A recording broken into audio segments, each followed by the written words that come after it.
Hello friend, good morning, welcome back to my channel. তো আমার চ্যানেলে তোমাদের সবাইকে ওয়েলকাম।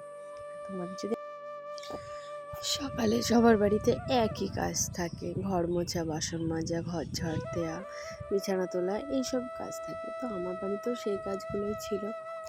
আর শাশুড়ির মতো বাইরের কাজগুলো করে, কারণ আমি বাইরের কাজ করতে গেলে না, সোনায় উঠে গেলে তখন খুব কান্নাকাটি করে। সকালে কান্নাকাটি করলে ওকে কেউ থামাতে পারে না, আমি যতক্ষণ না যাব।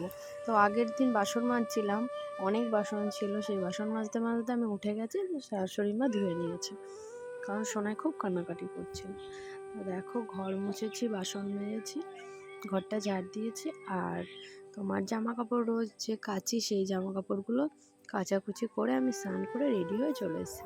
আর আজকে না খুবই মেঘলা, বৃষ্টি হচ্ছে সারাদিন ধরে, ওর জন্য ভালো লাগছে না। আর এখন স্নান করে এসে একটু হালকা শীত শীত লাগছিল, সেই কারণেই আমি নাইটিটার উপরে হাউস কোটটা পরে নিলাম। আর এখন আমি নাইটির উপরে বেশিরভাগ হাউস কোটটাই ইউজ করি, কারণ কি বলো তো, ওড়না না সবসময় ঠিক থাকে না, সেই জন্য হাউস কোটটা নিই। আর আমি যেহেতু গ্রামে থাকি, সেই জন্য এটা নিতেই হবে, হয় ওড়না নয় হাউস কোট নয় শাড়ি পরতে হবে। এটাই, যদি না করি তাহলে সবাই খারাপ বলবে।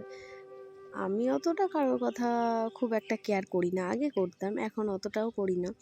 যখন যেটা মনে হয় তখন সেটা করি, কারণ আমি ধরো আমার ছোট বেবি আছে, ওকে সামলাতে সামলাতে ওড়না নিয়ে কাজ করাটা অসম্ভব হয়ে যায়। মাঝে মাঝে আমি ওড়না ছাড়াই কাজ করে নিই। এখন যদি আমি সবার সব কথা শুনে চলতে থাকি না, তাহলে আমার পরবর্তীতে তাদের কথা মতোই চলতে হবে। তো সেটা তারা যা বলে বলুক, আমি গায়ে মাখবো না, এটাই মিটে গেল। আগে মাখতাম, এখন আর মাখবো না, মাখতে চাই না, কারণ যত মাখবো না তত টেনশান, মন খারাপ এইসবই হবে।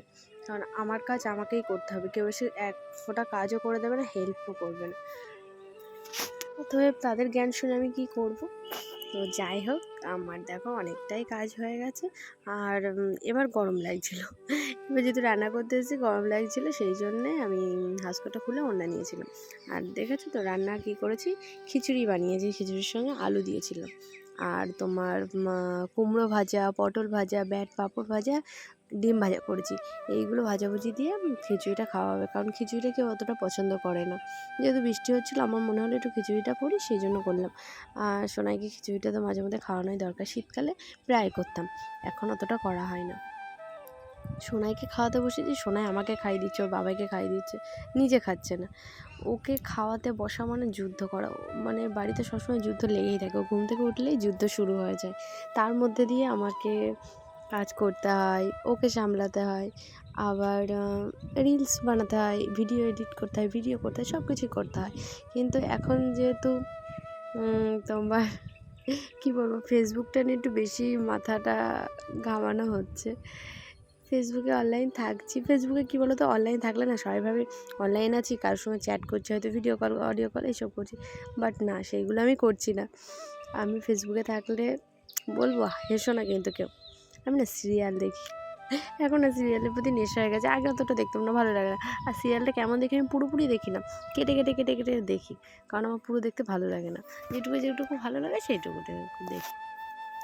তো দেখো, প্রথমে খাওয়া দাওয়া করে সোনাইকে খাইয়ে আমি ঘরের মধ্যে ছিলাম সোনাইকে নিয়ে। মশারিটা তখনও তুলিনি, কারণ পরে তুলবো, তাই তখনও মেঘলা ছিল, বৃষ্টি পড়ছিল টিপটাপ করে, আর মশায় কামড়াবে সেই জন্যই তুলিনি। তারপর আমি সোনাইকে নিয়ে গেছিলাম একটু নদীর ধারে, বিছানা টিছানা তুলে গুছিয়ে নদীর ধারে গেছিলাম।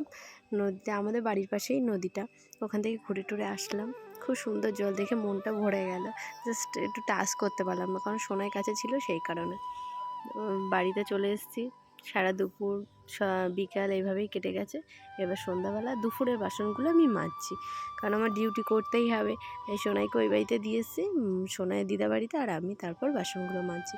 এবার গুছিয়ে নেব, কারণ সোনাই থাকলে না কোনো কাজ করতে দেয় না। আমাদের বাঙ্কার আছে রান্নাঘরে, ওখানে শুধু দৌড়াদৌড়ি করে। আগের দিন না চোখের পাতাতে লেগেছে, খুব রিস্ক ওকে নিয়ে কাজ করা, ওকে সামলাবো না আমি কাজ করবো, ওর জন্য ওকে হয় ওই ছোটো কাকার শ্বশুরের কাছে দিয়ে আসি, নাই তো আমার বাপের বাড়িতে দিয়ে আসি।